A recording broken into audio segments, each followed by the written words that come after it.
ছোট্ট সোনাদের শোনাবো টুনটুনি আর বেড়ালের কথা। লেখক উপেন্দ্রকিশোর রায়চৌধুরী। গৃহস্থের ঘরের পিছনে বেগুন গাছ আছে।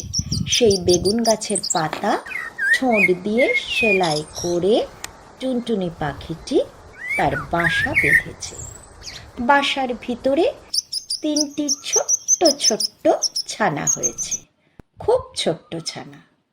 তারা উড়তে পারে না, চোখও মেলতে পারে না, খালি হাঁ করে চি চি করে।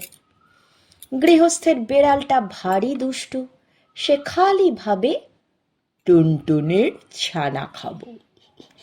একদিন সে বেগুন গাছের তলায় এসে বললে, কি করছিস লা টুনটুনি? টুনটুনি তার মাথা হেঁট করে বেগুন গাছের ডালে ঠেকিয়ে বললে, প্রণাম হে মহারানী। তাতে বিড়ালনি ভারী খুশি হয়ে চলে গেল। অমনি সে রোজ আসে, রোজ টুনটুনি তাকে প্রণাম করে আর মহারানী বলে, আর সে খুশি হয়ে চলে যায়। এখন টুনটুনির ছানাগুলি বড় হয়েছে, তাদের সুন্দর পাখা হয়েছে, তারা আর চোখ বুজে থাকে না। তা দেখে টুনটুনি তাদের বললে, বাছা, তোরা উড়তে পারবি? ছানারা বললে, হ্যাঁ মা, পারবো। টুনটুনি বললে, তবে দেখ তো দেখি, ওই তাল গাছটার ডালে গিয়ে বসতে পারিস কিনা।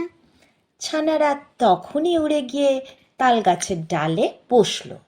তা দেখে টুনটুনি হেসে বললে, এখন দুষ্টু বিড়াল আসুক দেখি।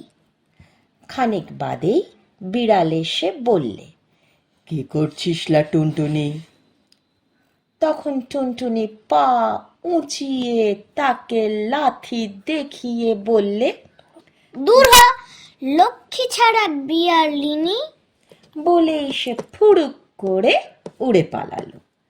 দুষ্টু বিড়াল দাঁত খিঁচিয়ে লাফিয়ে কাছে উঠে টুনটুনিকেও ধরতে পারল না, ছানাও খেতে পেল না, খালি বেগুন গাছের কাঁটার খোঁচা খেয়ে নাকাল হয়ে ঘরে ফিরল।